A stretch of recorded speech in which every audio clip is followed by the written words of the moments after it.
स्वागत घडवतो जो गावांचा सर्वांगीण विकास, स्वावलंबनातून फुलवतो प्रगतीचा सुवास, ग्रामविकासाची दिशा स्पष्ट करणाऱ्या वक्त्यांचे आदरपूर्वक स्वागत. मिळाली आम्हास विचारांची आस. आज 3 जानेवारी भारतातील पहिल्या महिला शिक्षिका, समाज क्रांतीच्या जननी क्रांतीज्योती सावित्रीबाई फुले यांची जयंती.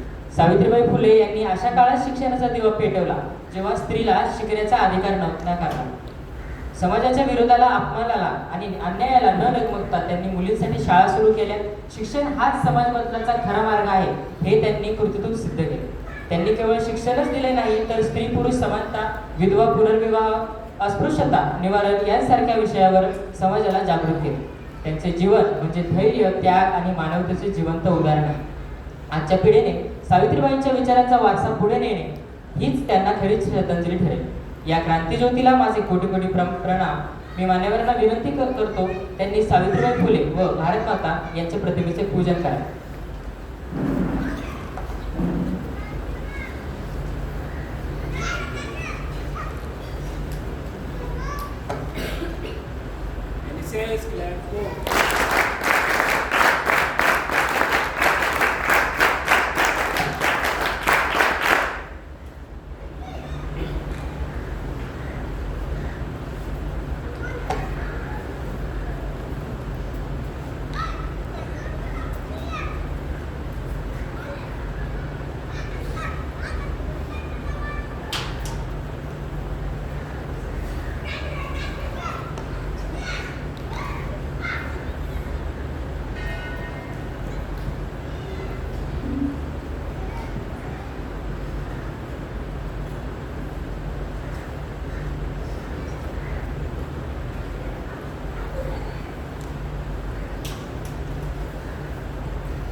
नमस्कार. व्यासपीठावर विराजमान सर्व कर्तृत्ववान मान्यवरांचे आणि येथे जमलेल्या सर्व स्वयंसेवकांचे, राष्ट्रीय सेवा योजना आयोजित शाश्वत विकासात युवकांचे योगदान या संकल्पनेवर आधारित विशेष हिवाळी शवसंस्कार शिबिरात आपले मनःपूर्वक स्वागत. मी डॉक्टर सुचिता बॅनर्जी मॅम यांना विनंती करते की त्यांनी आजच्या कार्यक्रमाचे अध्यक्षपद स्वीकारावे. मी सर्वांना विनंती करते की त्यांनी रासयोग हितासाठी जागेवर उभे राहावे.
ग्रामीण भारत हा आपल्या देशाचा कणा आहे.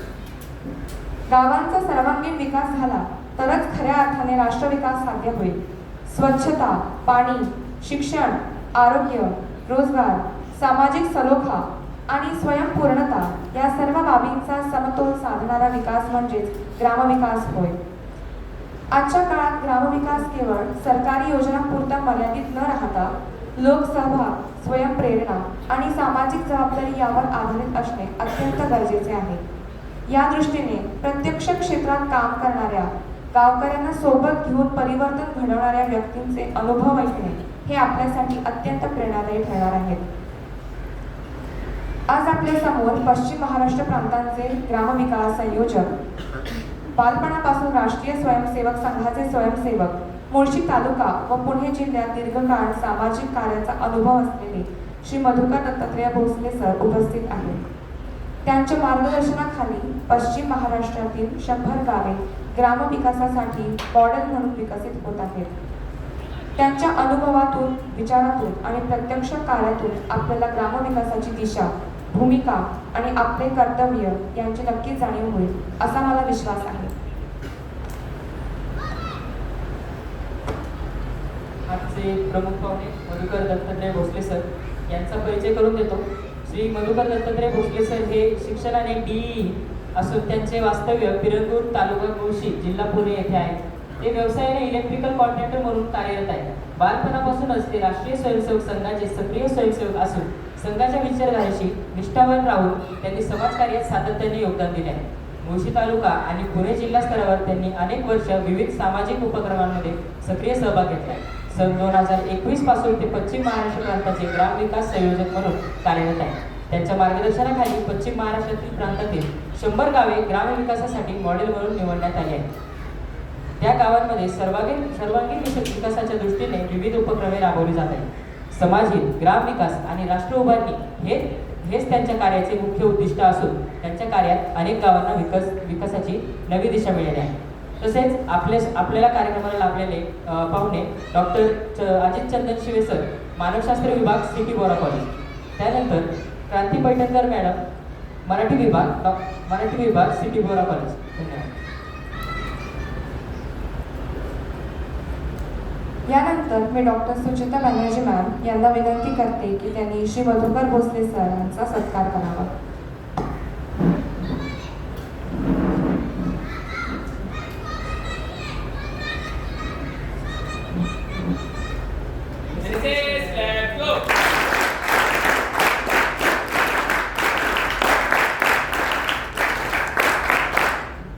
आम्हाला विनंती आहे की त्यांनी अजित चंदन शिवे सरांचा देखील सत्कार करावा.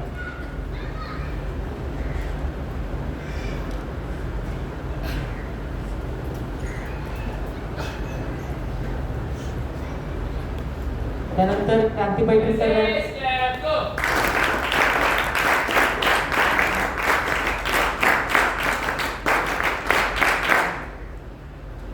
त्यांना विनंती आहे की त्यांनी क्रांती पैठणकर मॅडमचा देखील सत्कार करावा.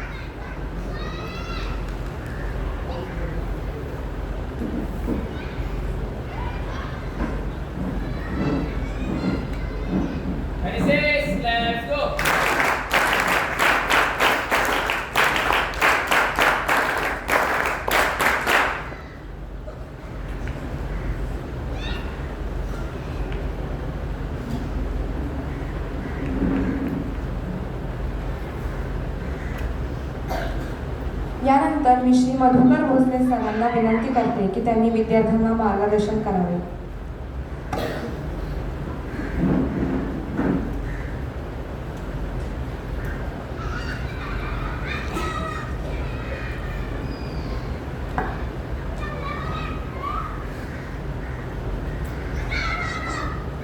सन्माननीय व्यासपीठ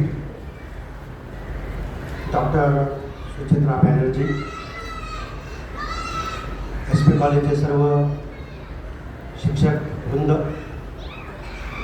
आणि या शिबिरासाठी आलेले सर्व विद्यार्थी मित्र, बंधू आणि भगिनी, खरं तर आज ग्रामविकास वेगळा विषय सांगायची गरज वाटते का? कारण मला वाटतं तुम्ही ज्या दिवसापासून आलाय त्या दिवसावर तुम्ही ग्रामविकासच करता, तर मला असं वाटतं की वेगळं काही सांगायला पाहिजे असं मला वाटत नाही. पण तरीसुद्धा काही कंगोरे साफ करण्याची गरज आहे, म्हणून मला इथे कदाचित बोलायला असावं.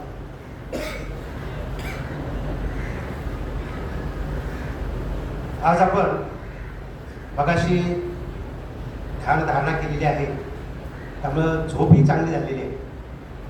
तर मला असं वाटतं की आत्ता कुणी झोपतील असं वाटत नाही. आणि माझंही ते कौशल्य असेल कदाचित की तुम्ही सगळे झोपू नये. आपण सर्वजण आता देशाला स्वातंत्र्य मिळून 75 वर्ष झाली आणि या काळात आपण आता वावरत आहोत. खरं तर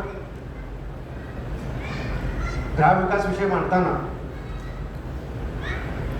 तसे खूप विषय या ह्याच्यामध्ये सामावलेले आहेत, परंतु ग्रामविकास विषय जी माझ्याकडे जबाबदारी आहे, मला उल्लेख केला की संघाची जबाबदारी, त्या संघाने काय ग्रामविकास सुरू केलेला नाही.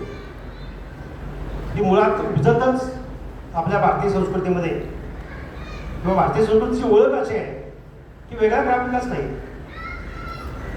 त्यामुळे संघाने ग्रामविकास सुरू केला असं नाही. पण मधल्या काळामध्ये आपण सगळं विसरलो, आपला आत्मसन्मान सगळा विसरला. त्यामुळं वेगळी संकल्पना मांडण्याची वेळ आलेली आहे. थोडीशी पार्श्वभूमी पण आपण समजावून घेतली पाहिजे ग्रामविकासची. आपल्या या देशामध्ये जे धुरीण होऊन गेले, त्याच्यामध्ये स्वामी विवेकानंद होऊन गेले. त्यांनी असं म्हणलं की देशाचा विकास करायचा असेल, राष्ट्राचा विकास करायचा असेल तर गावांचा विकास करणं गरजेचं आहे, खेड्यांचा विकास होणं गरजेचं आहे. असेच पंडित दीनदयाळ उपाध्याय म्हणाले, नानाजी देशमुख जे थोर विचारवंतांनी ग्रामविकासाचे भरीव काम केलं, असे त्यांनी असं म्हटलं की खेड्यांचा विकासशिवाय देशाचा विकास शक्य नाही. परंतु हे खूप आधीपासून, म्हणजे सृष्टीला ज्यावेळी कळायला लागलं, समजायला लागलं, त्याच दिवसापासून खरं तर आपला देश विकसित होता असं म्हणतात. म्हणजे ज्यावेळी आपल्या देशावर गुलामगिरी नव्हती, त्या देशाचं जे वर्णन करतात ते जर वर्णन आपण ऐकलं असेल, वाचलं असेल किंवा ग्रंथातून किंवा याच्यातून पाहिलं असेल, ते अफाट आहे. म्हणजे इतका असा आपला देश आपला असू शकतो, हे गेल्या गुलामगिरीच्या काळामध्ये इंग्लंडच्या काळामधलं जे आपल्यावर आक्रमण झालं ते पाहिल्यावर असं वाटतं की असा आपला देश असू शकतो का?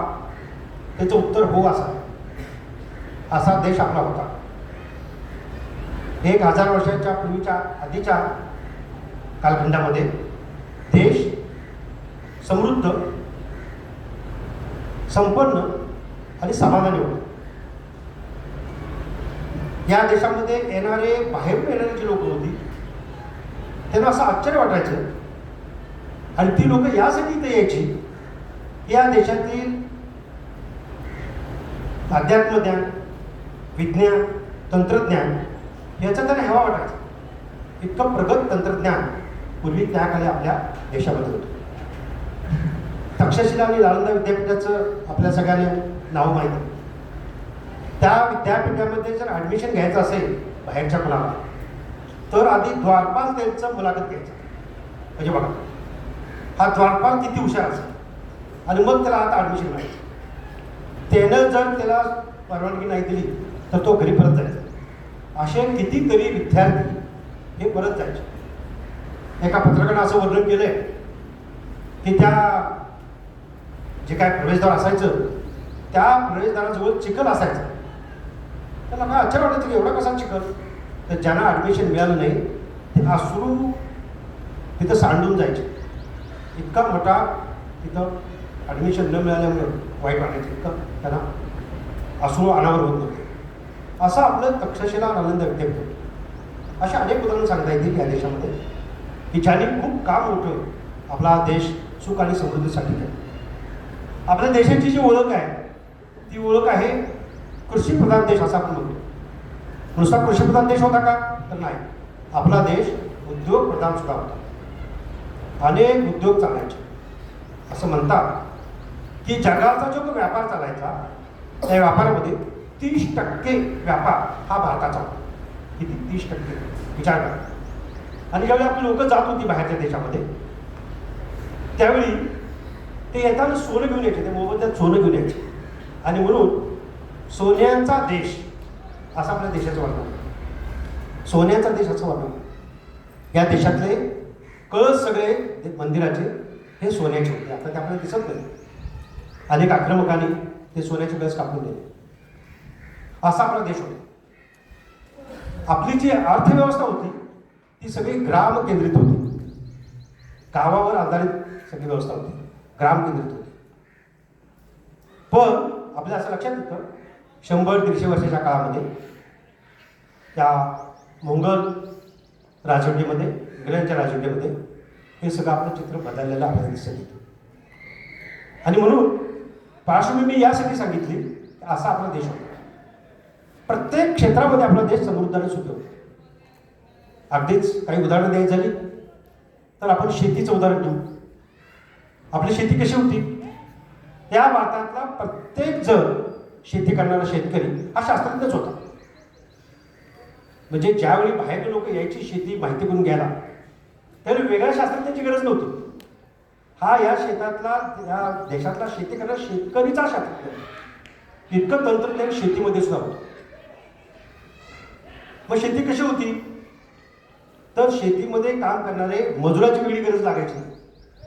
घरातले सगळे शेती लोक शेती करायची. बाहेरची मजुराची गरज लागत नव्हती. अगदीच गरज लागली तर आसपासच्या गावातनं ती काही मजूर यायचे किंवा गावातलीच लोक एखाद्याचं शेत मागं पडलं तर ते करायला मदत करायची. अजूनही काही गावात प्रथा आहे. लावणी करताना जर एखादं शेत मागं राहिलं तर सहजगत्या कोणी धावून जायच्या आणि ते शेती पूर्ण करून द्यायचे. मोबदला त्याचा कुठलाही घ्यायचा. अजूनही प्रथा आहे त्याच्यामध्ये. अशा प्रकारे शेती होती. शेती कशी होती? तर नैसर्गिक शेती होती. आत्ता जे आपण टाकतोय मोठ्या प्रमाणात रासायनिक खतं फवारण्या करतो, बी बियाणे टाकतो, खतं औषधं टाकतो, अजिबात नको. त्याच्यामध्ये जो काळी कचरा साठायचा त्याच्या खतावरच शेती व्हायची आणि भरपूर शेती व्हायची. कदाचित आपल्याला माहीत असेल पण जे 50-60च्या पुढची लोक जे आहेत त्यावेळी त्यांनी शेतीतलं जे अन्नधान्य खाल्लेलं आहे त्याची चव आपल्याला लक्षात येते. त्या चवीवरून आपल्याला कळेल त्यावेळी शेती कशी होती. ह्या शेतीमध्ये जे वापरलं जाणारं गोधन होतं म्हणजे बैल असायचे किंवा हे सगळं त्याचा वापर हा शेणा आणि खतासाठी व्हायचा आणि चांगल्या पद्धतीने शेती व्हायची. त्यामुळे कोणतीही रोगराई समस्या नव्हती.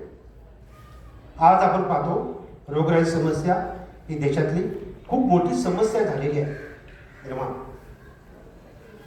म्हणजे आज एखादं कोणतंही घर असं आपल्याला सापडणार नाही की ज्या घरामध्ये BP, sugar, cancer, heart attack, paralysis ह्या सहज कॉमन ज्याला डिसीज आपण म्हणतो अशा प्रकारच्या समस्या आज आपल्या प्रत्येकाच्या घरामध्ये आहेत. वयाच्या 30 वर्षानंतर कोणाला कळलं तरी या प्रकारची गोळी खायला लागते. आज आपली ही देशाची फार मोठी समस्या आहे. आणि शास्त्रज्ञांच्या मते ही समस्या कशामुळे उद्भवलेली आहे तर त्यांचं असं मत आहे की या देशामधले जे काही खतं वापरली जातात रासायनिक खतांचा प्रचंड वापर आणि यामुळे ही समस्या ओढलेली आहे. एवढंच नव्हे तर 30% जमीन आज नापीक झालेली आहे. काही उगवणार नाही. तिथं सिमेंटचे ठोकळेच नाही अशी स्थिती आहे. आणि ही स्थिती जर अनेक वर्ष अजून राहिली तर 20-25 वर्षांनी कदाचित हा देश नामशेष या ह्याच्यामध्ये होण्याचे धोका म्हणजे शेतीच्या बाबतीमध्ये होऊ शकतो. ही भयानक स्थिती आहे आत्ता. तर मला असं वाटतं की आपण सर्वांनी ग्रामविकास समजून विषय घेताना हा विषय यातला कसा मार्ग काढू शकतो हा विषय आपण खरं तर चिंतन म्हणून करून आपल्याला हा विचार करावा लागला. आज ही स्थिती आहे बघायचं असं म्हणजे मी शेतीचा विषय आहे. तसं शिक्षणाची स्थिती काय होती आपल्या देशामध्ये? तर शिक्षणाची स्थिती अशी होती, गुरुकुलं होती, गुरुगृह होती, अनौपचारिक शाळा होत्या, मंदिर होते, मठ होते. त्यामध्येच असे आपले सगळे विद्यार्थी तिथे शिकायला जायचे 12 वर्ष. तिथे ते तप करायचे, शिकायचे आणि आल्यानंतर उत्तम शेती करायची. शेती हाच योग्य धंदा होता किंवा कारकिर्दी करायची. असं पूर्वी शिक्षणाची पद्धत होती. एवढंच नव्हे, नुसतं शिक्षण नव्हतं, तर संस्काराची सुद्धा चांगली पद्धत होती. संस्कार चांगले मिळायचे. आजच्या आणि आधीच्या संस्कारामध्ये हा फरक जाणवतो आपल्याला. सहजगत्या एखादी व्यक्ती जर आपल्या गावातून एखादी ज्येष्ठ नागरिक चालत, सहज आपण नमस्कार करायची पद्धत त्यावेळी होती. आज थोडंसं अवघड जातं वाटतं. तर त्यावेळी अशा प्रकारचे संस्कार सुद्धा चांगल्या पद्धतीने मिळायचे. ज्येष्ठांना सन्मान मिळायचा आहे, आईवडिलांना सन्मान मिळायचा आहे. आज आपण स्थिती पाहतो वेगळ्या यूट्यूब चॅनलवर की अमेरिकेमध्ये, इंग्लंडला मुलं राहतात आणि गावामध्ये आईवडील कधी उडत बोलले ते कळत नाही. अशी स्थिती आज आपल्या भारतामध्ये सुद्धा काही चिंताजनक आहे.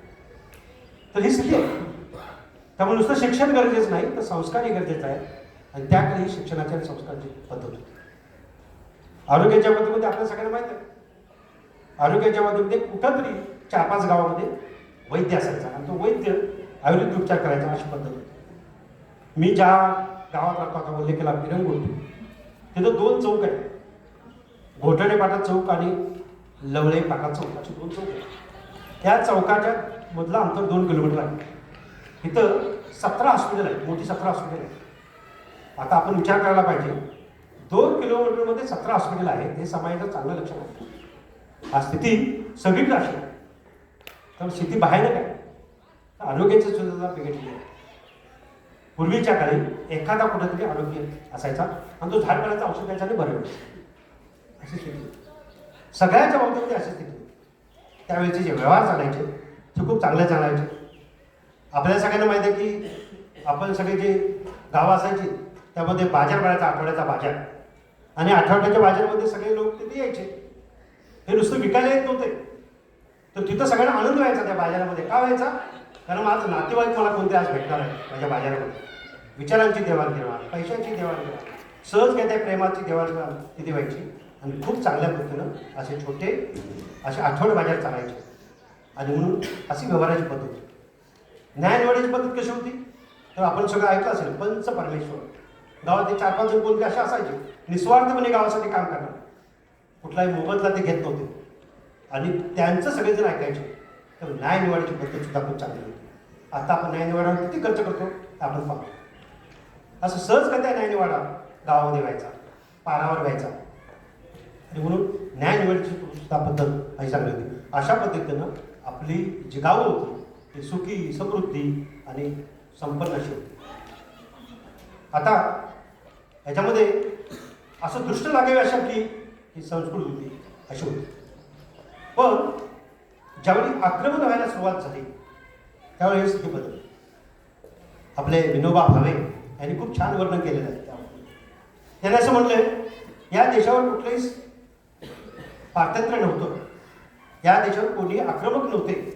तेव्हा देश कसा होता? तर स्वावलंबी गावांचा स्वावलंबी देश. गावं स्वावलंबी होती, कुणालाही ते विकत आणायला लागत नव्हतं. जास्तीत जास्त परस्परावलंबी होती, परावलंबी नव्हती, स्वावलंबी होती. आणि म्हणून स्वावलंबी गावाचा स्वावलंबी देश, अशा आपल्या देशाचं वर्णन विनोबा भावेने केलं. ज्यावेळी या देशावर मुस्लिमांचं आक्रमण झालं त्यावेळी मात्र स्वावलंबी गावांचा परतंत्र देश झाला. गावं स्वावलंबीच. अनेक आक्रमण या देशावर येऊन गेले. खून अशी मोठी यादी आहे. डच, पोर्तुगीज सगळे आले याच्यामध्ये. सगळ्यांनी आक्रमण केलं. पण कुणाची हिंमत झाली नाही या देशातल्या ग्रामीण भागातली ही आपली परंपरा म्हणण्याची. इतकी मजबूत परंपरा आपल्या देशाची होती. आणि म्हणून विनोबा भावेने असं म्हटलं की स्वावलंबी गावांचा स्वावलंबी देश. आता स्वावलंबी गावांचा स्वावलंबी देश म्हणजे काय? की गावं अशी होती की गावातले एक कोणती राजा असायचा आणि तो राजा त्या दिल्लीच्या जो कोणी ती सत्ता असायची त्यांना तो शेत चारा द्यायचा. सगळं गावातच असायचं. त्यामुळं ही जी पद्धत होती ही थोडं ज्यावेळी इंग्रजांचं आक्रमण या देशावर झालं त्यावेळी परिस्थिती बदलली आणि विनोबाबांनी त्याचं असं वर्णन केलंय. त्यांनी असं म्हटलंय, परतंत्र गावांचा परतंत्र देश असं वर्णन. मी मगाशी म्हटलं स्वावलंबी गावांचा स्वावलंबी देश, मोगलांच्या काळामध्ये स्वावलंबी गावांचा परतंत्र देश, इंग्रजांच्या काळामध्ये पारतंत्र्य गावांचा म्हणजे परतंत्र गावांचा परतंत्र देश झाला. आणि ह्याचं षडयंत्र सगळं जे जातं ते आपण सगळ्यांनी त्याचं नाव ऐकलं असेल ते म्हणजे मॅकॅले, पुत्र मॅकॅले. हे मॅकॅले जे येऊन गेले या देशामध्ये इंग्रज अधिकारी, त्यांनी असं लक्षात आलं की अनेक वर्ष इथं परकीय आक्रमणं येत आहेत, पण इथली जे सगळी संस्कृती, इथली जी ताकद आहे, शक्ती, ही शक्ती सर्व नष्ट करू शकत नाही. याचं कारण काय? त्यांनी अभ्यास केला असा, त्यांच्या लक्षात आलं इथली शिक्षण पद्धती, इथली शेती पद्धती ही बदलली तर असंख्य वर्ष आपण राज्य करू शकतो. त्याचं वर्णनच असं होतं इंग्रजांचं, आज चंद्र सूर्य नांदो, म्हणजे सूर्यचंद्र आहे तोपर्यंत त्यांचं राज्य, असं वर्णन असायचं त्यांचं. आणि अधिक वर्ष त्यांना राज्य करता येईल. आणि म्हणून तिने असं ठरवलं यातली शिक्षण पद्धती बदलली पाहिजे. आणि तिने शिक्षण पद्धती हेतू पुरस्कार बदलली. आणि आज 75 वर्ष देशाला झाले तरी गोरे इंग्रज गेले, पण काळे इंग्रज मात्र आपल्या रूपानं आज समाजामध्ये वावरत अशी स्थिती आहे. सगळं जे काय आपण करतो ते सगळं इंग्रज ज्याला होतो तशा पद्धतीनं आपण आहे. सकाळी उठल्यापासून आपली झोपेपर्यंत आपण इंग्रजांचं अनुकरण चाललंय. कुठले घ्या तुम्ही, आज शेती घ्या, आरोग्य घ्या, कुठले ज्याला आपण सकाळी उठल्यापासून ज्याला आपण टूथब्रश म्हणतो ते पण आपण बाहेरचे विदेशी वापरतो. घरात टी व्ही कुठला बघितला तरी आज विदेशी आहे, साधी चप्पल म्हटलं तरी विदेशी आहे. आपलं खानपान, आपलं रीती रिवाज, आपले पोशाख, हे सगळं इंग्रजांच्या प्रमाणे चाललेलं आहे. आणि म्हणून इंग्रजांनी हे हेतू पुरस्कार केलेलं आपल्या लक्षात येतं. इंग्रजांनी काय केलं? इंग्रजांनी पहिलं काम असं केलं, या देशातल्या चालणाऱ्या सगळ्या शाळा ज्या होत्या, मग गुरुगृह असतील, मठ मंदिर असतील, त्यामध्ये शाळा चालल्यावर बेकायदेशीर ठेवून टाकले आणि सगळी सत्ता आपल्या ताब्यात घेतली. आणि त्यांना बेणार आता आमचं राज्य आलेलं आहे, आम्ही सांगू तसे या देशामध्ये, आणि सगळं त्यांनी बदलून टाकलं. एवढंच नव्हे, ते इंग्रजांनी नवीन सरकार नावाची एक पद्धत आहे. मगाशी मी तसं म्हटलं की आपल्या देशामध्ये जे काही शेती होती हे सगळं होतं, अशी वाटणी नव्हती, सगळ्या गावचं होतं. पण जेव्हा इंग्रज या देशावर आले, इंग्रजांनी याची वाटणी केली. 7-12 आला, 8 आला, आळी उभी वाटणी केली. आणि याच्यामध्ये हे जे काय शेती होती छोटी झाली. आणि सगळ्यात महत्त्वाचं म्हणजे इंग्रजी शिकवायला सुरुवात केली. आता इंग्रजी शिकलेला व्यक्ती त्याला असं वाटायला लागलं की मी कोणतरी वेगळा आहे आणि मी आता कुठेतरी चांगल्या ठिकाणी मी नोकरी करेन. आणि इंग्रजांनी नोकरदार काय, पूर्वी आपली पद्धत अशी होती, उत्तम शेती, मध्यम व्यापार आणि कनिष्ठ नोकरी अशी पद्धत होती पूर्वीच्या काळात. स्वावलंबी गावाचा स्वावलंबी देश होता. पण ज्यावेळी परतंत्र गावाचा परतंत्र देश झाला त्यावेळी उत्तम नोकरी, मध्यम व्यापार आणि कनिष्ठ शेती असं वाटायला.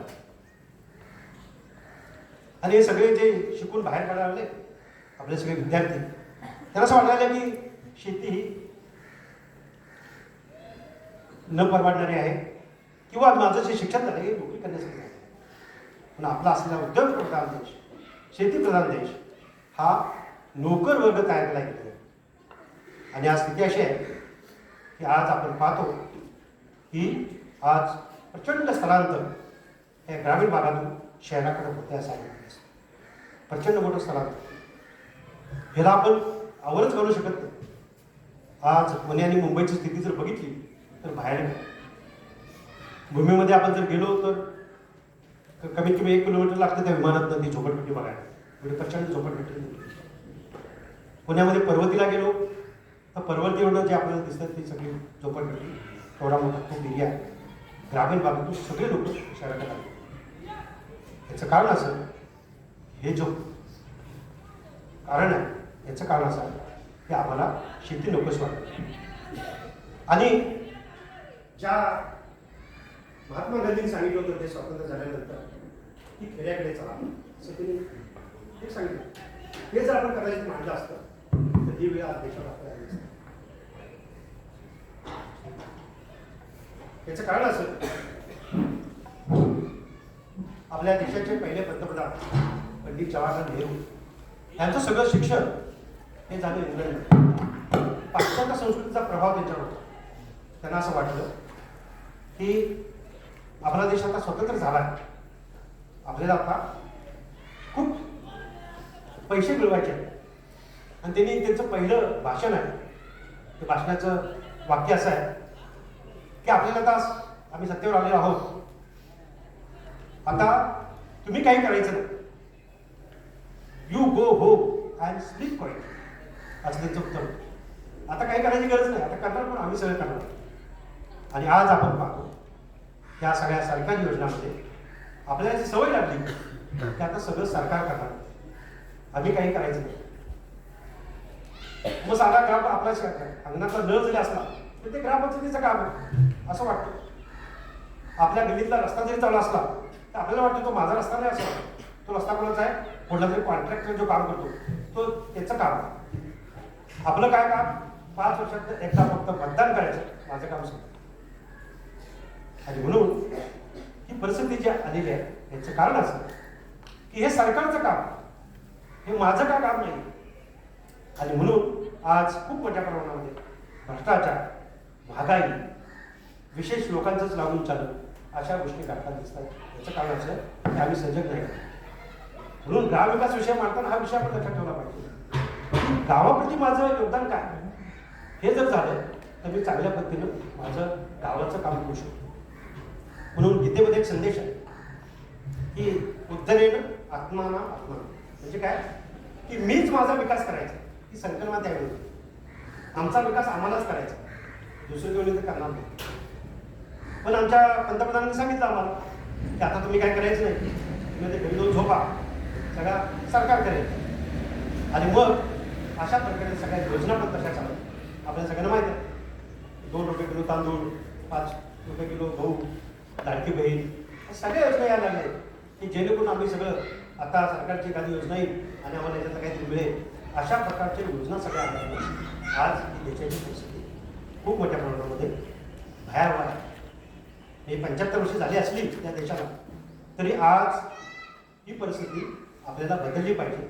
ह्या भूमिकेमध्ये मी आत्ता सगळ्यांना आपल्याला पार्श्वभूमी सगळ्यांना सांगितलं. याने माझा अर्धा भाग आता माझा झाला.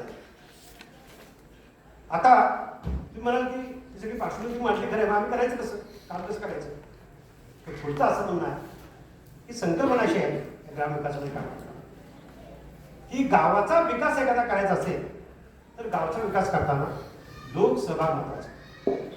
मगाच्या प्रस्तावामध्ये खूप छान सांगितलं, लोकसहभाग जर असेल तर या देशातली किंवा अन्य जगाची कोणतीही ताकद त्या ग्रामीण आपलं जे गाव आहे त्या गावाला रोखू शकत नाही विकासात.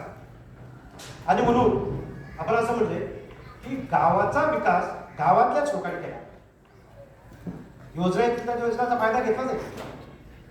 आणि मग कसा करायचा, तर साधारणपणे आता 3 पद्धतीने विकास करायचा. एक विकास आहे तो म्हणजे व्यक्तिगत, मला वाटतं माझ्या गावचा विकास झाला पाहिजे म्हणून मी उठतो, गावात जातो आणि मग स्वतःहून गावातल्या लोकांना एकत्र करतो आणि मग सगळ्या विषय समजावून सांगतो आणि ग्रामविकास. त्याचं उत्तम उदाहरण आहे अण्णा हजारे. अण्णा हजारेंनी सगळ्यांना माहिती आहे, अण्णा हजारेंचं सगळ्यांचं चरित्र आता काय फार सांगणार नाही. 1965च्या युद्धामध्ये ते ज्यावेळी लढत होते त्यावेळी लढताना त्यांचे सगळे मित्र त्यामध्ये मारले गेले आणि एकटे शिल्लक राहिले. त्यांना असं वाटलं की मी आता जगलोय, काहीतरी समयाचं कारण असेल म्हणून जगलो असून ते परत आले. परत आले त्यांच्या लक्षात आलं, स्वामीचं पुस्तक त्यांना मिळालं, ते त्यांनी वाचलं. त्यांच्या लक्षात आलं की माझं उरलेलं जे आयुष्य आहे गावासाठी आहे, घरात गेलेच नाही. त्या गावाच्या यादव बाबा जे मंदिर आहे त्या मंदिरामध्ये ते थांबले आणि त्यांनी ग्राम स्वच्छता सुरुवात करायला सुरुवात केली. लोक पत्ते घेत होते, 50 दारूच्या भट्ट्या होत्या त्या गावामध्ये. अशी सगळी व्यवस्था होती. राळेगण सिंधी असं काही गावचं नाव होतं. अण्णा हजारे राळेगण सिद्धी असेल अशी परिस्थिती. अण्णा हजारे आता थकले, दुसरा अण्णा हजारे तिथे तयार नाही. म्हणण्याचा उद्देश असा खूप काय केलं अण्णा हजारांनी. अण्णा हजारेसारखा माणूस सुद्धा असतात. त्यामुळे व्यक्तिगत काम करताना अशा अडचणी, संस्थात्मक काही काम चाललेलं असतं. अनेक संस्था काम करतात, समर्थ परिवार आहे, भारत विकास परिषद आहे, अनेक संस्था काम करतात. तर या संस्था काम करताना सुद्धा त्या काहीतरी घेऊन जातात गावामध्ये आणि आम्हाला गावासाठी काहीतरी करायचे. गावातले लोक म्हणतात की तुम्ही काय बनवलं आमच्या असे दरवेळी ते प्रश्न विचारतात. मग तुमच्याकडे लोक जेव्हा ग्रामस्वच्छता करायला जातात ते कदाचित तुम्हाला पुढच्या वेळी जाताना विचारतील आता पुन्हा कधी येणार आमच्याकडे ग्रामस्वच्छता करायला. म्हणजे आमचं काही काम नाहीच आहे गावातल्या लोकांना संवाद. लोकसभा तिथं शून्य होतं आणि म्हणून व्यक्तिगत पातळीवर जसं अडचणी आहे तसं सामाजिक संस्था सुद्धा काम करताना काही अडचण. त्याच पद्धतीनं शासकीय योजना राबवण्याच्या जर राबवल्या चांगल्या तरी सुद्धा चांगला ग्रामविकास होतो. त्याचं उत्तम उदाहरण म्हणजे पोपटराव आणि खूप शासकीय योजना राबवल्या, खूप चांगलं गाव त्यांनी पुढून गेलं.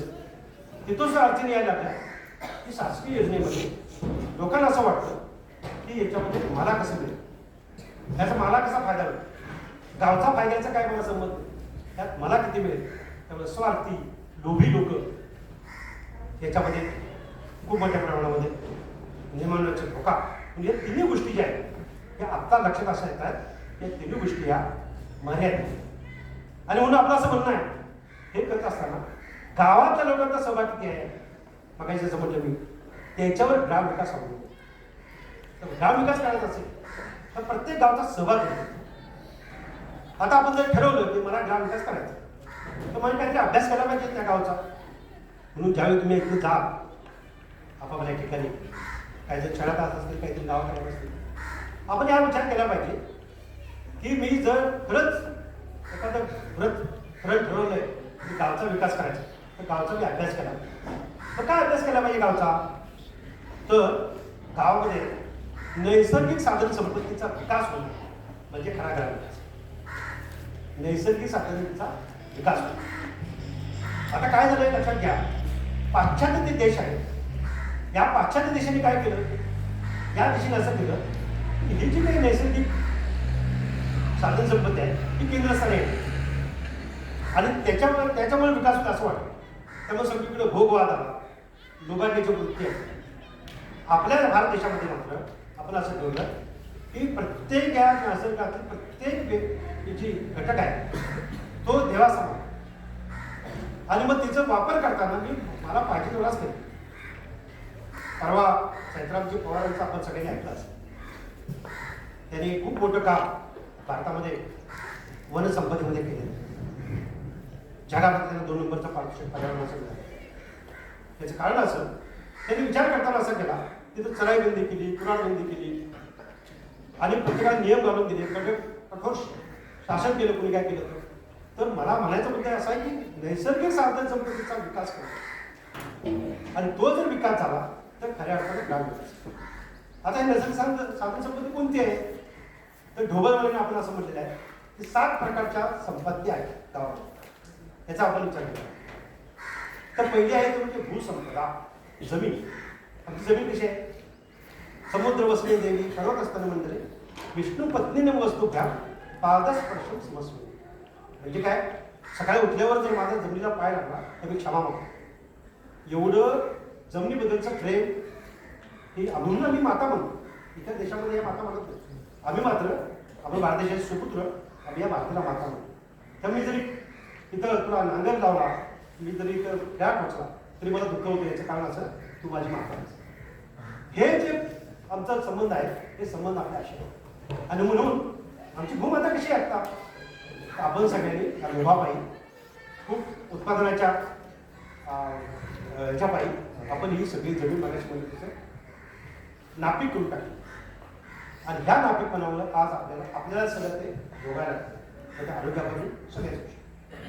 तर आमची जमीन कशी आहे तर जमीन आम्ही आमच्या मातेसमोर आम्ही मानतो का याचा विचार आम्ही करतो. म्हणून भूसंपदा असं म्हणतो. सध्या जलसंपदेची काय अवस्था आहे, पाण्याची अवस्था काय, आपण त्याला जलसंपदा म्हणतो. आज सहज कुठली नदीमधलं आम्ही लहानपणी असं उजळी पाणी पितो कुठे जग नद्या गेलं तर सहज पितो. आता ते आम्ही पिऊ शकत नाही. इतकं प्रदूषण फार मोठ्या प्रमाणामध्ये आज भारतामध्ये सगळ्या नद्या थोडेफार प्रयत्न चालू आहे सरकारचे पण इतक्या प्रमाणात जलप्रदूषण होतं. खूप पाणी वाया जातं. आज प्रत्येक पावसाचा थेंब आणि थेंब वाचवण्याची गरज आहे स्थिती आहे. पण आज पिण्याचं पाणी अशुद्ध आहे, जनावरांचं पाणी अशुद्ध आहे, वापरायचं पण अशुद्ध आहे. असं सगळं अशुद्ध हे असल्यामुळे आज जे काय आपण प्रचंड प्रमाणात रोग आहे पसरतो त्याचं कारण तर पाणी अडवा पाणी जिरवा ही जी संकल्पना पोपटराव पवारांनी काढली ती आज करण्यात येते. आणि म्हणून डोंगराच्यावर सिसिटी करणं चाऱ्या मागून असं सगळं करावं. जलसंपदेची वनसंपदा आपण म्हणतो वृक्ष लागवडीची गरज आहे. आज खूप मोठ्या प्रमाणात जागतिक स्तरावर याचे चिंतन चालू आहे की ग्लोबल वॉर्मिंग ओझोनचा थर काढलेला आहे आणि याच्यात काहीतरी आता करण्याची गरज आहे. आणि मग पर्यावरणाची खूप मोठी समस्या आता निर्माण होते आणि म्हणून झाडं लावली पाहिजे. खूप मोठी झाडं आज या जंगलाच्या सिमेंट आणि कॉन्क्रीट आणि मोठ्या ह्याच्यामुळे आज लयाला जातात. त्यामुळं वनसंपदा आणि झाडं आपली टिकली पाहिजे, झाडं खूप लावली पाहिजे हाही संदेश आपल्याला. जसं भूसंपदा आहे, जलसंपदा आहे, वनसंपदा आहे, तसं जीवसंपदा सुद्धा. 8वी 9वीला आपल्याला धडा होता, मलाही धडा होता, जैविक साखळी असं धडा होता. प्रत्येक एक हे एकमेकांवर अवलंबून असायचं. जसं गवत बेडूक खातो, बेडकाला साप खातो, सापाला हरिण वगैरे हे खातात आणि शेवटी कोण असतो वाघ असतो. त्यातली एक जरी साखळी तुटली तरी ही जैविक साखळी नष्ट होऊ शकते आणि धोका होऊ शकतो.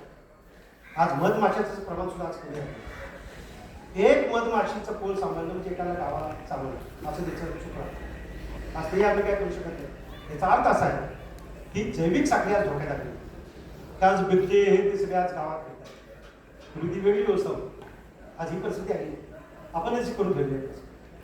हे जैविक संपदा म्हणून पशु पक्षी प्राणी यांचंही संगोपन करणं ही गरज आहे. दुसरं आहे गोसंपदा. गोसंपदा म्हणजे देशी गाय यांचंच संवर्धन होणं, संरक्षण होणं हिची गरज आहे. मानवाच्या कल्याणासाठी पृथ्वीवर गाईला पाठवली आहे आणि मग गायला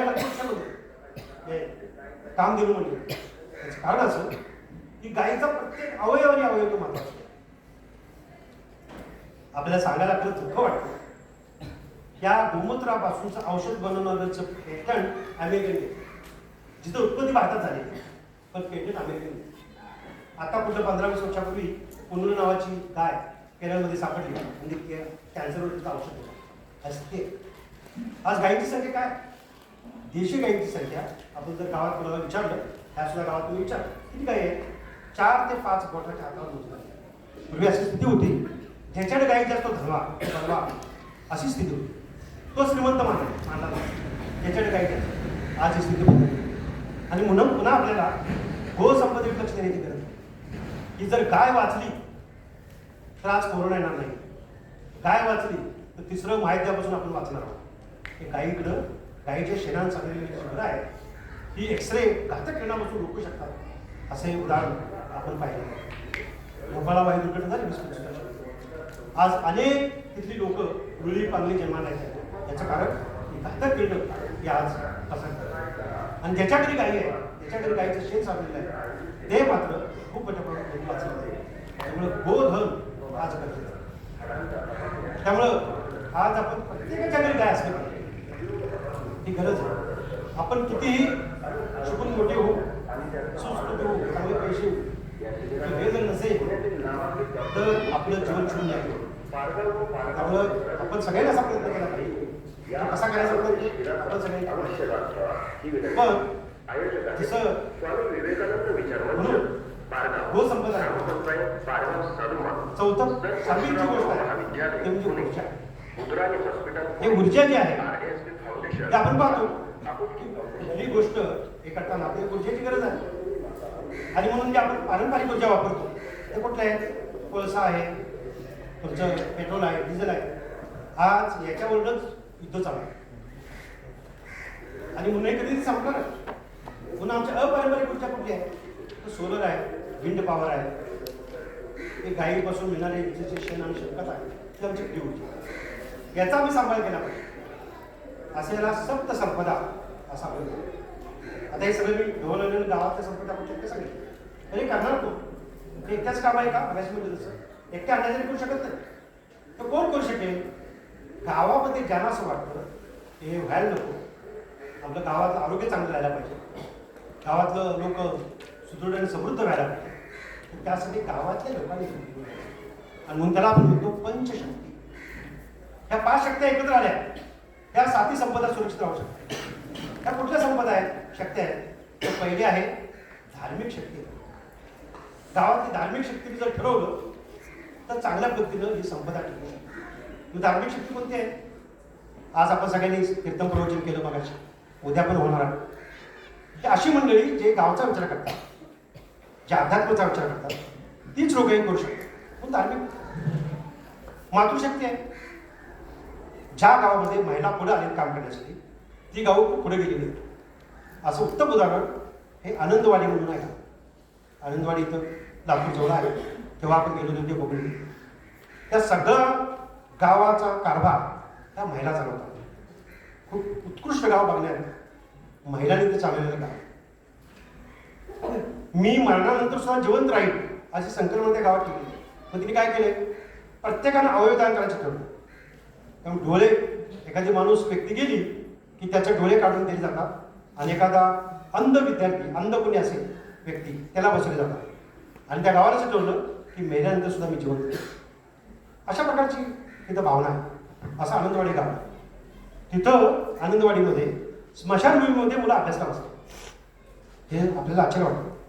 इतकं सुशोभीकरण ह्या स्मशानभूमीचं केलं. तर अशा पद्धतीचं आम्हाला मातृशक्तीची गरज आहे. मातृशक्ती जर पुढे आली तर खूप चांगल्या पद्धतीनं ग्रामविकास करू शकतात. त्यामुळे नुसतं हे पुरुषांचं काम नाही आहे, मातृशक्तीचं पण काम. तिसरा युवा शक्ती, तरुण सगळे. स्वामी विवेकानंद मला आपल्याला म्हणले होते, माझ्याकडे 100 युवक द्या, मी त्याच्याचं चित्र पाहिजे. युवा शक्ती. आपल्याला असं म्हणतात जगामध्ये की भारताची लोकसंख्या खूप मोठी आहे आणि हे एक मोठं संकट आहे असं मानलं जातं. परंतु असं नाही आहे. याचं रूपांतर आपण संकटाचा संधीत केलं पाहिजे. जपानमध्ये 65 घरं अशी आहेत की सरकारसमोरचा प्रश्न आहे, त्या घरात काय करायचं. मुलंच नाही त्या घरामध्ये, सगळे म्हातारे वगैरे आहेत. आणि केव्हा तरी ते केल्यानंतर त्या 65 घरात 1000 घरांचं करायचं काय, हा प्रश्न त्यांच्यासमोर आहे.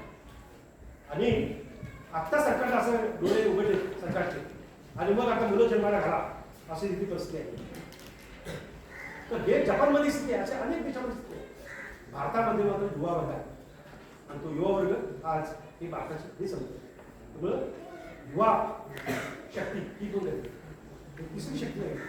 तशी 4थी शक्ती जी आहे ती शक्ती आहे सज्जन शक्ती. आता सज्जन शक्ती म्हणजे कोण, जे वेगळं राजकीय काम करतात ती त्याला आपण सज्जन शक्ती. म्हणजे काय की जे गावामध्ये असून त्याला कुठलाही मोबदला नको, पण गावासाठी काम करत आहे लोकांची मिळतात, त्याला असं म्हणतो आपण सज्जन शक्ती. ही सज्जन शक्ती एकत्र येण्याची गरज आहे. ही काय एकत्र नाही येत ना, याचं कारण असं की गावामध्ये चाललेली गुंडगिरी असेल, गावात राजकीय शक्तीचं खूप मोठ्या प्रमाणामध्ये ताकद असेल, त्यामुळे ही लोक जे आहेत सज्जन ती एकत्र येत नाही. आणि म्हणून सज्जन शक्ती एक जर झाली तर ही जे संपदा म्हणजे संघटित होतो. आणि शेवटचं आहे संघटित शक्ती. गावातली संघटित शक्ती आहे. कार्यसरची शाखा आहे, त्यानंतर समर्थ परिवार आहे, आर्ट ऑफ लिव्हिंग आहे, रामदेव बाबा आहे, अशा खूप काम करणाऱ्या छोट्या संस्था आहेत. हे जर एकत्र आले आणि त्यांनी जर असं ठरवलं तर या आपल्या ज्या 7 संपदा आहेत त्या वाचू शकतात. आणि मगाशी मी एक सांगायचं झालं त्यामध्ये जलसंपदा हा एक प्रोजेक्ट माझ्याकडे लावून केला. जलसंपदा म्हणजे आपण सगळं आपल्याला हे सगळं करायचं. मग आपण कसे असलो पाहिजे, तर आपलं शिक्षण आपण चांगलं असलं पाहिजे, आपलं आरोग्य चांगलं असलं पाहिजे, आपण स्वावलंबी असलं पाहिजे. गावामध्ये आपण असं म्हणतो की कोणी स्वावलंबी म्हणजे कोणी बेरोजगार असता कामा नये, शिक्षण सगळ्यात चांगलं असलं पाहिजे. अशा सगळ्या गोष्टी जर झाल्या तर पंचशक्तीच्या आधारे सप्तसंपदांचे संरक्षण, संवर्धन आणि संरक्षण अशा काही किल्ला आहे ग्रामविकास. काय किल्ला नाही, पंचशक्तीच्या आधारे सप्तसंपदांचे संरक्षण, संवर्धन आणि संरक्षण. हे जर झालं तर आपल्या देशाला खूप पटकन आपला देश हा सध्या जे चाललंय आपण म्हणतो आणि अब्दुल कलाम पण म्हणाले की हा देश सुपर पॉवर होऊ शकतो, हा देश गुरुस्थानी जाऊ शकतो, विश्वगुरु होऊ शकतो, एक ग्रह होऊ शकतो. जर आपण सगळे बसलेले सगळ्यांनी ठरवलं की मी काम करत असताना माझं गाव माझं खेळ समृद्ध झालं पाहिजे हे जर ठरवलं आपोआपच देश श्रीमंत होणार आहे. आणि मला असं वाटतं की ह्या सगळ्या ज्या गोष्टी आहेत हे जर झालं तर आता हे करत असताना मला उल्लेख केला की 100 गाव आपण येथे दे. कसं आहे एखादं काम करत असताना काही की मॉडेल दाखवलं आणि जर मॉडेल दाखवलं तर लोक म्हणतील हा बरोबर असं पाहिजे आमच्या गावात. म्हणून आपण असं ठरवलं आहे की पश्चिम महाराष्ट्रामध्ये 11,000 किल्ले आहेत आणि फक्त 100 गाव आपण ग्रामविकासासाठी घेतो. फक्त 100 आपल्याला 11,000 गाव करायचे पण 100 गावं गेली आम्ही 20 वर्ष 100 गावच करतो. अजून पुढे जात नाही ही स्थिती आहे. कारण इतका पाश्चात्य संस्कृतीचा पगडा आजही आपल्या जनमानसावर आहे. त्यामुळं आज प्रत्येकाला असं वाटतंय की पटकन मी कसा श्रीमंत होईल कसा मोठा होईल ह्याच्यात सगळं अडकल्यामुळे कुणाला गावासाठी वेळ द्यायला समाजासाठी वेळ द्यायला वेळच नाही. आणि म्हणून आपलं जे तत्वज्ञान आहे यष्टी समेष्टी सृष्टी आणि परमेष्टी हे जे काय आपलं समीकरण आहे भारताचं ते समीकरण इथं लागू करतं. पण ते व्यक्तीला असं वाटलं पाहिजे की माझा परिवार सुधारला प्रत्येक परिवाराला असलं पाहिजे वाटलं पाहिजे माझा समाज सुधारला आणि असा समाज ज्यावेळी एकत्र येईल त्यावेळी तो देशाचा विचार करेल आणि सगळे देश जेव्हा एकत्र येतील त्यावेळी तो परमेष्टीचा विचार करेल. आणि म्हणून आमच्या आपले ज्ञानेश्वरांनी सांगितलंय आता विश्वात्मक येते असं सांगितलं रोजे वाचन तुम्ही. आणि म्हणून भारताची हीच भूमिका असणार आहे भविष्यामध्ये की आम्हाला आमचा देश जो आहे हा इतका मोठा करायचा आहे जो जे वांछित होते तो मार. आणि म्हणून आमचे जे विचार देऊन गेले त्याने आपला देश एकदा विश्वगुरुपती दिले पुन्हा एकदा आपल्याला विश्वगुरुपती आपला हा देश आहे. आणि जर करायचं असेल तर अशी छोटी छोटी कामं करायला. आणि म्हणून आपण मागाशी म्हणलं की छोटं गाव आपण निवडतो की जे गाव 100 घरांचं असेल 1000-2000 लोकसंख्येचं असेल आणि जे गाव नैसर्गिक साधन संपत्तीवर आहे. एखाद्या पुण्याजवळचं आम्ही गाव घेतलं तर सगळे तिथं पुण्यात जाऊन काम करायला ते काही गावचा विकास करू शकत नाही. असं गाव असेल की जे पशुधन शेती अशा याच्यावर अवलंबून आहे असं आपण छोटं गाव घेतो आणि त्या गावाचा सर्वांगीण ग्रामविकास करतो शाश्वत ग्रामविकास करतो. आणि तो जर ग्रामविकास झाला अशा पद्धतीने तर आपल्या देशाला चांगले दिवस आहेत असं आपण नक्की म्हणू शकतो. आणि म्हणून गाव निवडताना अशा पद्धतीचं गाव जर निवडलं तर मात्र हे चांगलं होऊ शकतं. आज अशी काही गावांची नावं मला घेता येतील जी गावात खूप चांगल्या पद्धतीने असतात. आज आमच्या शिरूर तालुक्यामध्ये पलीकडे गेले की शिरूर होतो ना त्यामध्ये राऊतवाडी नावाचं गाव.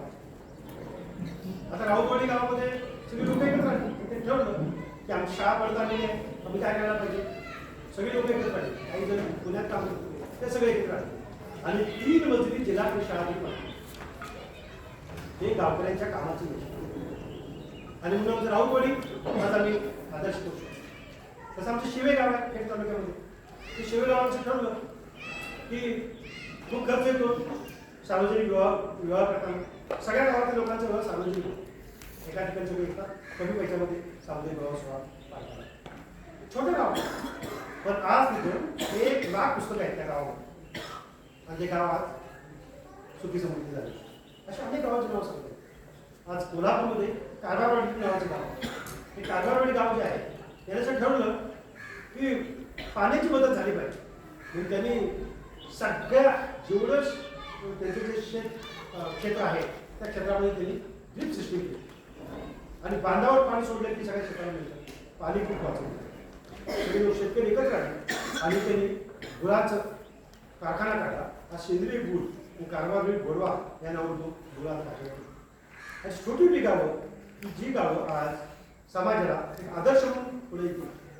तर राळेगण सिटी जसं आहे एवढे बाजार तसं आहे तशी कारवार आहे. तसंच आता सातारा जिल्ह्याचे गाव त्याचं गाव आहे गडगेवाडी. एकदा ते गडगेवाडी गाव छोटं गाव तिथं आज गायींची संख्या जी 4-5 होती त्या 100 गायींची संख्या तिथं कोरोनामध्ये त्यांना एक अजिबात आला पण अशा पद्धतीची गावं आज केलेली आहेत.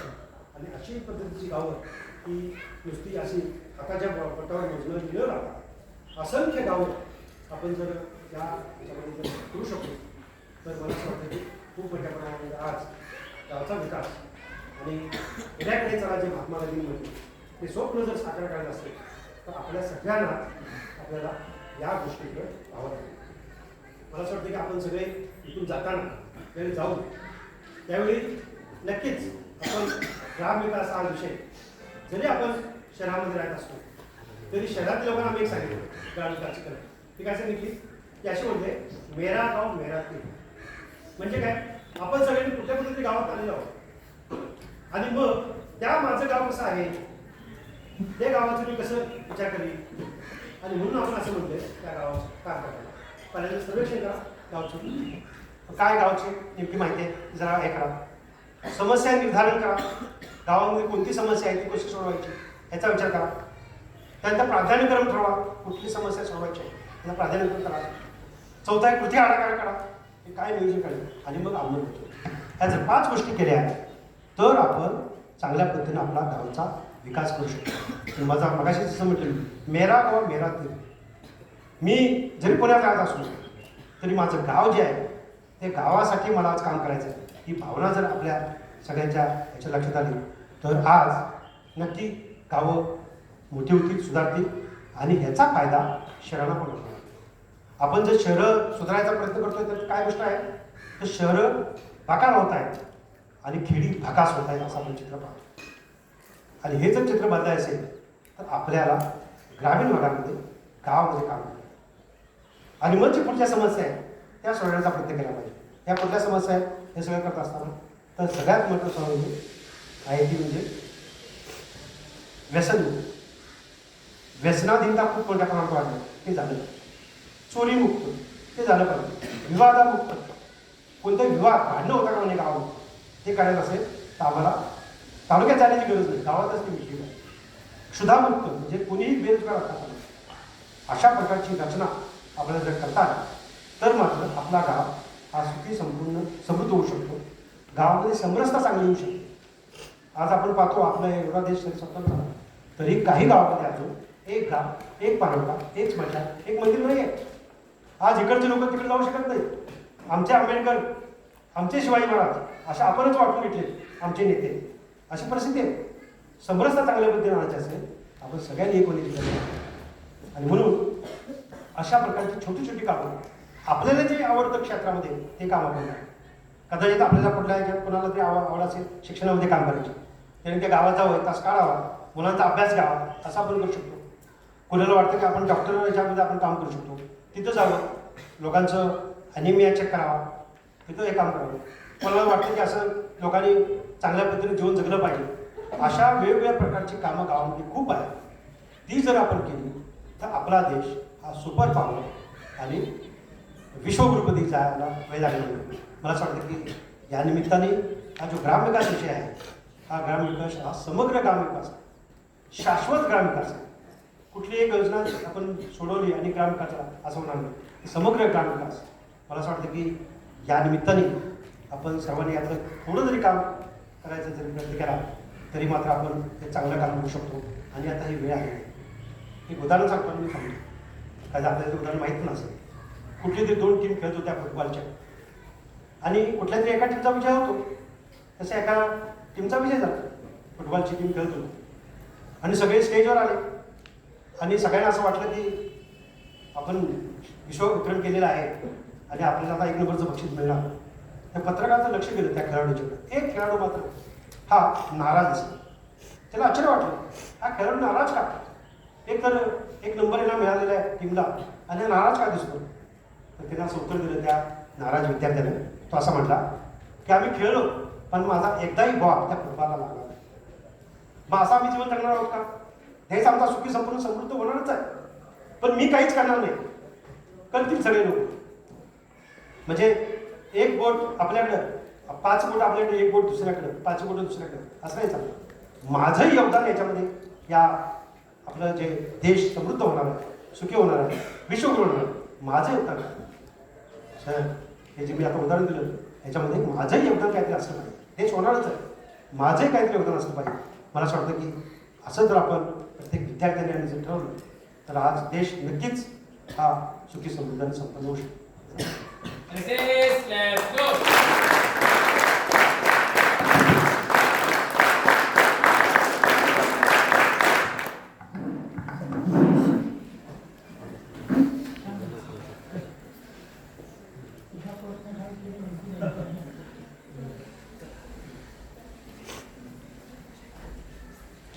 धन्यवाद सर.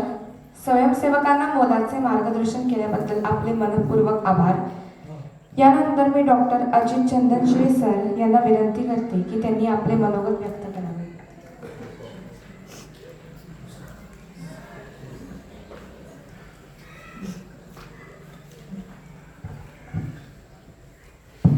नमस्कार विद्यार्थी मित्रो.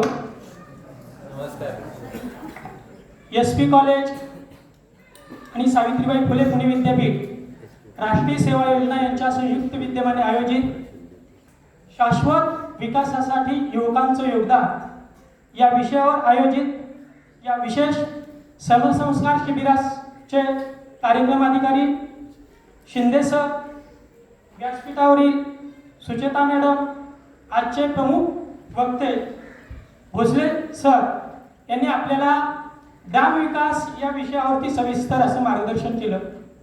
सर, कारण मी गावखेड्यात जगलेलं, गावखेडं अनुभवलेलं आहे, त्यामुळं तुमचं भाषण ऐकताना मी माझ्या लहानपणामध्ये गेलो की या मुलांना, ही बसलेली सगळी मुलं मला वाटतं जनरली पुण्यासारख्या शहरामधले आणि काही ग्रामीण भागातली असती, पण आजही ग्रामीण भागात खरं जे गावपण आहे, गावाचं जे गावपण आहे ते थोडंसं हरवलेलं. आणि त्यामुळं मी थोडंसं निरीक्षण करत होतो. तुम्ही म्हटलं की गावातील एखाद्या माणसाची शेतीचं काम थोडंसं मागं पडलं असेल तर अनेक लोक येऊन ते शेतीचं काम करत होते. त्याला इर्जिक पद्धत होती, इर्जिक नावाची पद्धत होती. पण या मुलांना, किती लोकांना किंवा मुलांना इर्जिक किंवा हे अशी एकत्र शेतीची पद्धत माहिती आहे? मला थोडं शंका वाटते. आणि त्यामुळं बोलणारा एका अर्थाने आणि ऐकणारा एका अर्थाने ऐकत असेल तर त्या संवादामध्ये किंवा भाषणामध्ये थोडासा गोंधळ होतो असं मला वाटतं. एक गमतीचं उदाहरण सांगतो आणि थांबतो. दोघं नवरा बायको असतात. नवरा असतो शिक्षित असतो आणि बायको असते अडाणी. आता असं उदाहरण नाही, सुदैवाने आज सावित्रीबाईची जयंती आहे आणि तिच्या कृपेमुळं आपण आज इथपर्यंत पोहोचलेलं आहे. या स्त्री शिक्षणासंदर्भात अनेक थोर पुरुषांनी योगदान दिलेले. तर अशी दोन कपल असतात. नवरा असतो शिक्षित, बायको असते अडाणी. एका दिवशी बाजारात जातात आणि त्या नवऱ्याला एक वाक्य ऐकायला येतं व दिसतं, वाचतो तो की हे दुकान दर मंगळवारी बंद राहील आणि ज्यांना वाचता येत नाही त्यांनी शेजारच्या दुकानात विचारावं. त्या माणसाला खूप मोठा विनोद असतो की हे दुकान दर मंगळवारी बंद राहील आणि ज्यांना वाचता येत नाही त्यांनी शेजारच्या दुकानात विचारावं. तो विनोद आपल्या बायकोला सांगतो, पण बायकोला काय तो विनोद समजत नाही. ती म्हणते गुपचूप बाजार करा आणि घरी चला. ते बाजार करतात, घरी जातात, जेवण खाणं होतं, झोपी जातात आणि झोपी गेल्यानंतर बायकोच्या हसण्याचा आवाज त्या नवऱ्याला जातो आणि मग तो नवरा म्हणतो, अगं तुला आत्ता विनोद समजला का?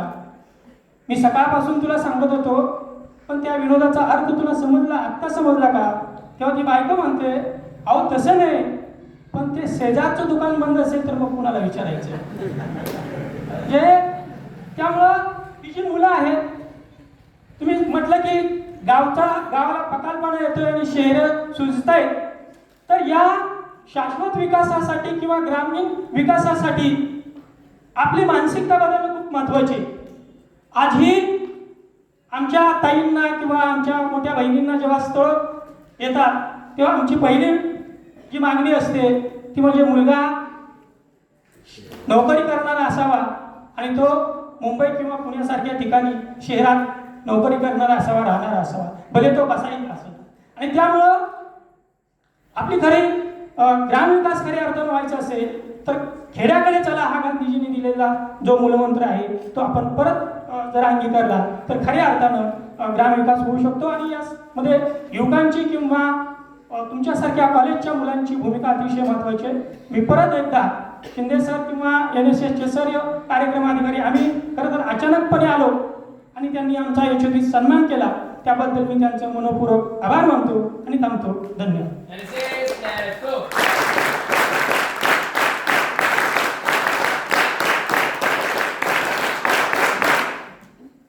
धन्यवाद सर. मी क्रांती पैठणकर मॅम यांना विनंती करते की त्यांनी मनोगत व्यक्त करावे.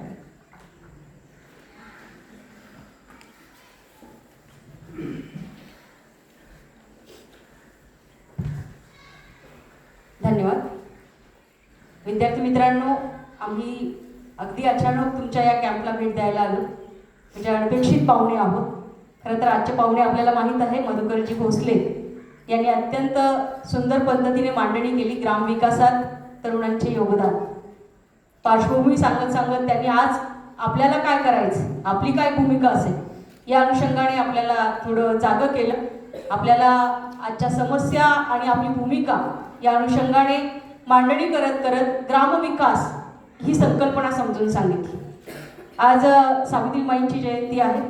195वी जयंती आपण सावित्रीमाईंची साजरी करत आहोत, ज्यांना स्त्री हक्काच्या प्रणेत्या म्हटलं जातं, स्त्री शिक्षणाच्या अग्रदूत म्हटलं जातं, ज्या प्रतिभावंत कवयित्री होत्या, ज्या मुख्याध्यापिका होत्या, पहिल्या शिक्षिका होत्या, शिक्षण तज्ज्ञ होत्या, अशा एक अष्टपैलू व्यक्तिमत्व असलेल्या क्रांतिज्योती सावित्रीबाई फुले, ज्यांच्यामुळं आज आपण बघतो की हर एक क्षेत्रामध्ये महिला प्रगती करत आहे. म्हणजे साऊने तेव्हा दगडगोटे शेणमारा सहन केला आणि आज आपण बघतो की प्रत्येक क्षेत्रामध्ये मुली वेगवेगळ्या क्षेत्रामध्ये प्रगती करत आहेत. या सावित्रीबाईंच्या या सगळ्या कार्याचा जर आपण आढावा घेतला तर आपल्या लक्षात येतं की साऊंचं हे कार्य पुढे नेण्यामध्ये आपण सुद्धा तितकीच महत्त्वाची भूमिका पार पाडायची आहे. या ठिकाणी तुम्ही पारगावला NSSच्या शिबिरामध्ये सहभागी आहात. मला वाटतं तुमच्या आयुष्यातले गोल्डन डेज पुन्हा जेव्हा तुम्ही केव्हा आठवाल की आपण पारगावला NSSच्या शिबिरासाठी 7 दिवस या गावात होतो आपल्या सगळ्या मित्रमैत्रिणींबरोबर, तेव्हा आपल्याला असं वाटेल की इथं खूप काही शिकायला मिळालं, इथं आपण घडलो. म्हणजे NSS म्हणजे बिन भिंतीची शाळा, नॉट मी बट यू हे ब्रीदवाक्य घेऊन NSSची वाटचाल चालू आहे. इथं आल्यानंतर आपल्याला कळतं की आपण आपल्या स्वतःला स्वयंसेवक म्हणतो. आपली जी घडण होते, आपल्यावर जे संस्कार होतात, या 7 दिवसांमध्ये आपल्याला जे काही शिकायला मिळतं, म्हणजे मला वाटतं की आपल्यातलं आत्मभान, आपल्यातला आत्मविश्वास, आपल्यातलं नेतृत्व, आपल्यामधलं वक्तृत्व, या सगळ्यांना एक नवा आयाम मिळतो तो NSSच्या शिबिरामध्ये. तुम्ही सर परशुराम भाऊ महाविद्यालयाचे विद्यार्थी, तशी महाविद्यालयाची विद्यार्थी संख्या खूप मोठी आहे, पण महाविद्यालयातले 400 विद्यार्थी जे स्वयंसेवक आहे NSSचे, ते जरा हटके आहेत, ते जरा वेगळे आहेत, कारण ते NSSचे विद्यार्थी आहेत. NSSचे विद्यार्थी हे इतर विद्यार्थ्यांपेक्षा वेगळे असतात, कारण त्यांचे विचार, त्यांचं वागणं बोलणं, त्यांची शिस्त, त्यांची घडण, त्यांचे संस्कार, या सगळ्या गोष्टी या NSSमध्ये या भिंतीच्या शाळेमध्ये तुम्हाला शिकायला भेटतात. म्हणून मी म्हटलं की तुम्ही NSSचे विद्यार्थी आहात, ही एक फार मोठी आणि फार वेगळी महत्त्वाची गोष्ट आहे. या ठिकाणी या शिबिरातनं आपण खूप काही घेऊन जाणार आहात. म्हणजे रोजचा तुमचा दिनक्रम आणि रोजचं तुमचं जे काही शेड्यूल आहे, सकाळी तुम्ही उठता, व्यायाम करता, प्रार्थना करता, बरोबर की नाही, त्यानंतर श्रमदान होतं, बौद्धिक सुद्धा. इथे म्हणजे फक्त श्रमदानच नाही, श्रमाचं महत्त्व आपल्याला कळलं पाहिजे, श्रमप्रतिष्ठा आपल्यामध्ये उतरली पाहिजे. आणि इतकंच नाही तर बौद्धिक खुराक सुद्धा आपल्याला मिळतो. इतकंच नाही तर सांस्कृतिक कार्यक्रम सुद्धा. आणि मला फार छान वाटलं की इथं शिबिराला येण्यापूर्वी जवळजवळ एक 15-20 दिवस अगोदर आपल्या या शिबिराची तयारी आपल्या कॉलेजमध्ये चालू होती. आपले गट पडले होते, आपल्या गटांना नावं दिली गेली, आपण रोज येऊन सराव करत होता. आपले सिनियर आहेत ते तुमच्याकडनं सराव करून घेत होते. आणि फार छान गोष्ट, मला बॅनर्जी मॅडम इथं आहे, डॉक्टर पोपट शिंदे सर या ठिकाणी आहेत आणि सगळी टीम त्यांची आहे, काही सिनियर विद्यार्थी आहे स्वयंसेवक, की अत्यंत उत्तम नियोजन. म्हणजे माझे सहकारी डॉक्टर चंदन शिवे सर आणि मी सुद्धा NSSची कार्यक्रमाधिकारी म्हणून काम बघितलेलं आहे आणि बघतो आहोत. आम्ही NSSचे सदस्य आहोत समितीतले. पण इथं जे नेटकं नियोजन मला दिसलं, मी सरांशी बोलले सुद्धा की आता तुम्ही 7 दिवस मोबाईल उपवास, ओके नाही, लोक अनेक उपवास करतात, तुमचा सध्या चालू आहे मोबाईलचा उपवास, डिटॉक्स, आणि खूप चांगली गोष्ट आहे. मला वाटतं आयुष्यभरात हे 7 दिवस असतील की तुम्ही मोबाईलच्या जवळ नाही, मोबाईल तुमच्या जवळ नाही, की ज्याच्यात आपण खूप अडकतो, अनावश्यक अडकतो. आपल्याला कळत नाही आपण किती वेळ स्क्रोल करत राहतो, आपला किती वेळ जातो, आणि त्याच्यापासून दूर ठेवणं ही सोपी गोष्ट नाही.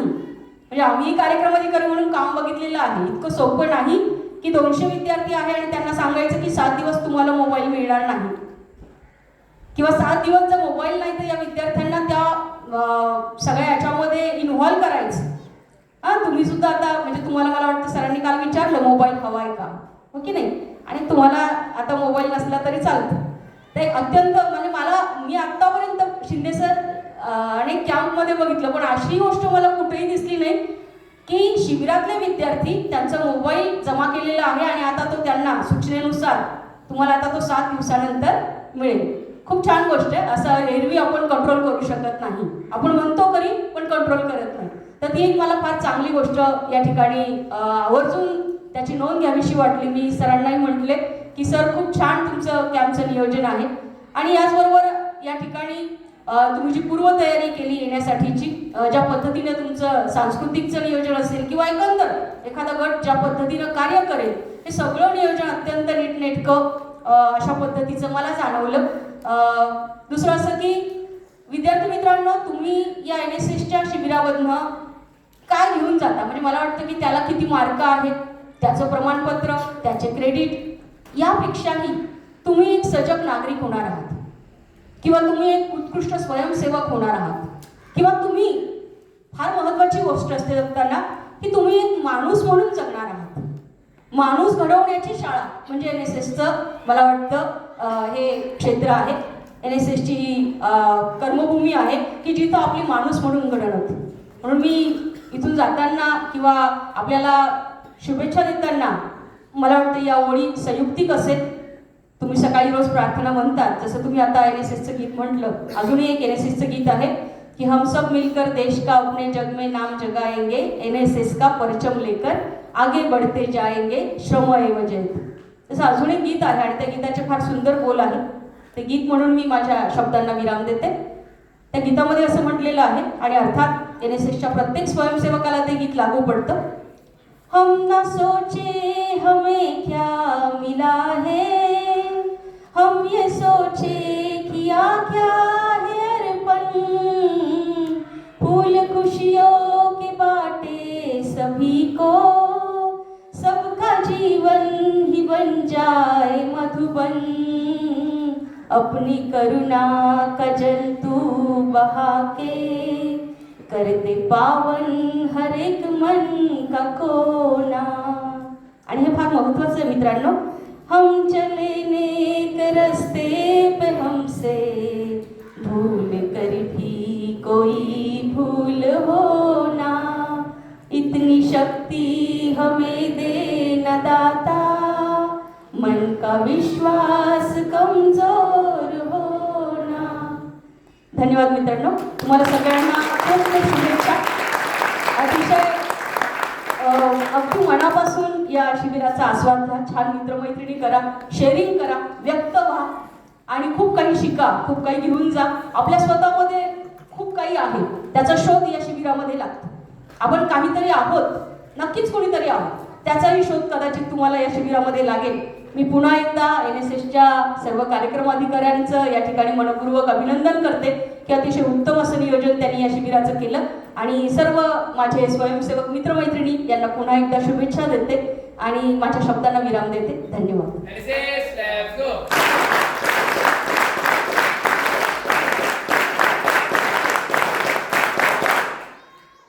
धन्यवाद मॅम. यानंतर मी आजच्या कार्यक्रमाच्या अध्यक्षा डॉक्टर सुचिता बनर्जी मॅम यांना विनंती करते की त्यांनी आपले मनोगत व्यक्त करावे.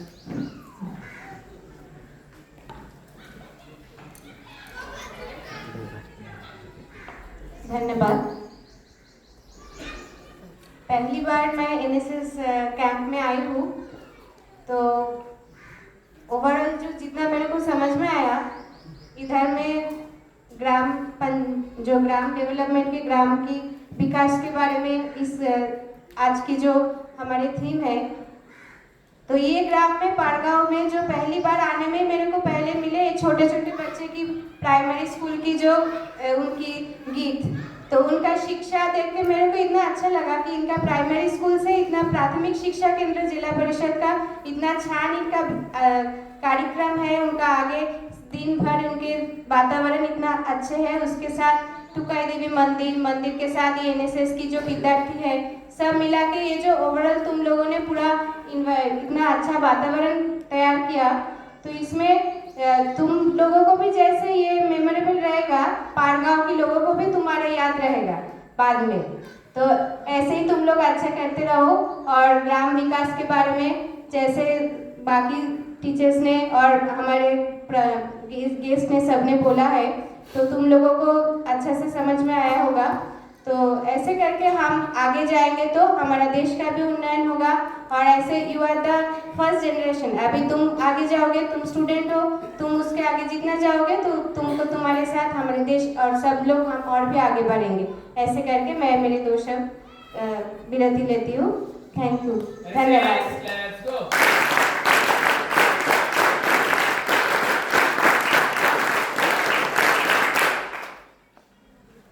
आजचे बौद्धिक सत्र इथेच समाप्त झाले आहे. ह्या सत्राची सांगता राष्ट्रगानाने होईल. मी सर्वांना विनंती करते की त्यांनी जागेवर उभी राहावे.